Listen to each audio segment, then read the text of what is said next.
Government finances are in such a terrible state that many believe that they could tip over the so-called fiscal cliff.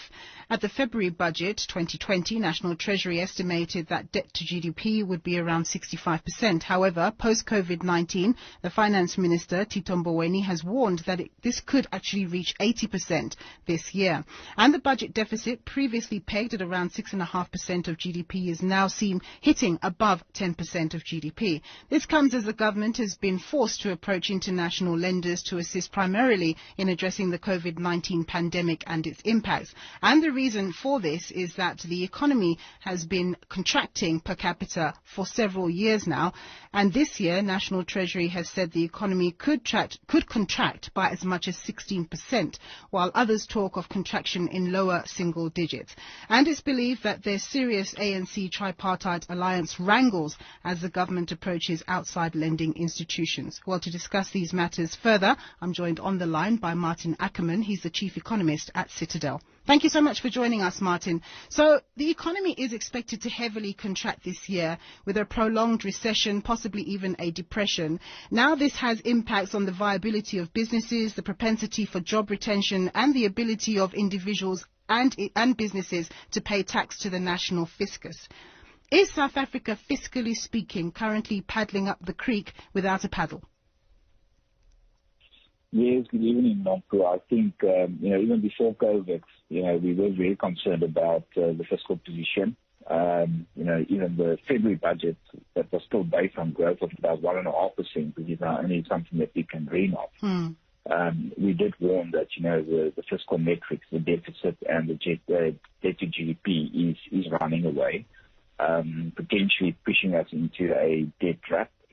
Even with those numbers, we said, there's three ways. You can either cut expenses, which government did put on the table in February, especially the 160 billion they want to cut from the wage bill. Yes. Or you can try and increase your revenue through taxes or borrowing more. Now, the thing is that taxes, as an economy, we've probably taxed to the max. We can still borrow more, but, the rating agencies made it very clear that we will pay more. And in the end, we'll actually just borrow to pay the interest on that debt. So where we are now with COVID, the fact that there's going to be a significant recession, even a depression, the whole tax base is being eroded. Government can surely borrow more, and they are doing as we speak. Yes. But then they are doing as we speak. Yes. But that increases the risk of, like I said, just paying more on interest. So he's putting government in quite a very difficult position, and we're all looking forward to the new budget later this month to give us an indication in terms of where we will actually get the shortfall. And, that number is now close to 290 billion rand, which we expect the shortfall to be for this year. So it's a massive gap that the Minister of Finance needs to come forward with a plan how we're going to fund that shortfall. Yeah, sounds impossible. Now, the government has openly stated that it's approached a number of international financing lenders or institutions, including the World Bank, the African Development Bank, the IMF, and the BRICS Bank. That's for loans, obviously, specifically in relation with dealing with the coronavirus and its impacts.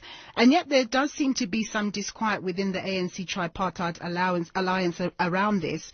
Do we understand the reasons why? Because my understanding is that the coronavirus loans that are on offer are actually far less onerous, have very little by way of terms and conditions. Why is there a resistance against this? I think, we need to understand the difference between, let's call it this, crisis loan from the IMF, which is available to most countries to fight COVID. The requirements around that is definitely very different from if you need to go to the IMF for longer term financing to actually help you to actually get into a much more healthy fiscal situation. So there you can think about countries like Venezuela that recently or in the recent past had to go for that kind of finance. If you want that kind of longer term financing, obviously there's a lot more requirements in terms of what needs to be done. So I think right now there is a perception from some corners within the ANC and even the trade unions that, if we start talking to the IMF we might end up with these very strict requirements, which in the end determines how you can almost run the country. And obviously they don't like that in terms of the IMF or external party giving us guidance in terms of what to do. But having said that, the current negotiations and asking the IMF for some support is purely to actually get through this COVID crisis. And again, the requirements there from the IMF is very, very different. So I think the ANC really succeeded in communicating that to a lot of the trade unions, making it quite clear that, that is not the same criteria than when you really want a full blowout. But the reality is that, depending on the budget and depending on the willingness from government to really cut back on expenses, the revenue, like I said, there's just not other sources at this point in time. And if we continue down this line, we will probably end up with the IMF for the more general kind of support package that many other emerging markets actually had to get to at some point in time. When markets were in the grip of risk aversion in March and South Africa's sovereign credit rating was downgraded to junk by Moody's, the interest rates on South Africa's 10-year bonds exceeded 11%, which many said was simply not sustainable. Where are we seeing those rates right now, and what's your view on the sustainability of government continuing to borrow on the bond markets at these current levels?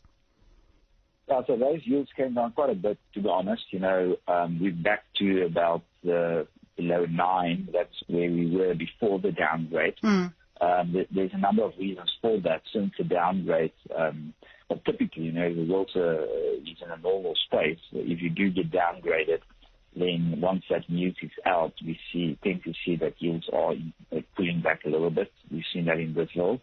But on top of that, this time around, we've also seen the amount of stimulation that's pumped into the system as a result of COVID globally. And that money is looking for a home. So with rates almost zero to nothing in the Western world, we did see some of that capital coming back into our market that pushed our yields lower. But also the Reserve Bank, South African Reserve Bank being quite active in terms of providing liquidity to the market, so they also contributed to an extent getting rates to these levels. So we can, if you think about it, in a worse fiscal situation, at a junk status now or a sub-investment grade status versus a couple of months ago, we can actually go and borrow money at pretty much the same yield, and that almost doesn't make sense. But in reality, after this risk-on rally, and that's what we need to be careful for. Rates can actually drift higher again to really reflect the underlying fundamental challenges that we face. Look, it's been said on numerous occasions about the South African economy that as the economy keeps on disappointing year in, year out, it makes little sense to keep on trying to fix the underlying issues with the same methods. The ANC recently released a draft paper on economic reconstruction. Do you see the party coming up with some dynamic ideas, particularly as we have to recover from the devastated economy that's been wrought by COVID-19? If I look at that document and I look at the NDP and I look at the Minister of Finance economic plan, then 95% of that is solid economic policy. So it is not really about the policy. I think very often people get negative and say it's wrong policy. I don't think it's anything to do with policy. It is about the execution of that. And for a number of years now, we've lacked execution for whatever reason. And I think where we are right now, again, it is 95% the right plan, but we need to get to a point where we need to execute. And for whatever reason prevent us from execution, in the end will cost us, whether that's a political gridlock, whether that is the wrong leadership in the wrong chair.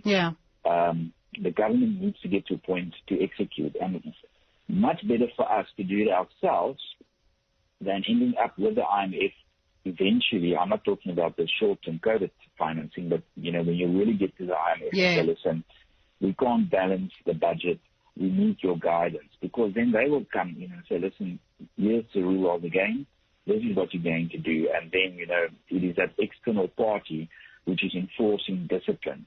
So unfortunately, if government can't show that we do have the discipline to execute on a plan like that, it will force us into a situation where we need to get an external party.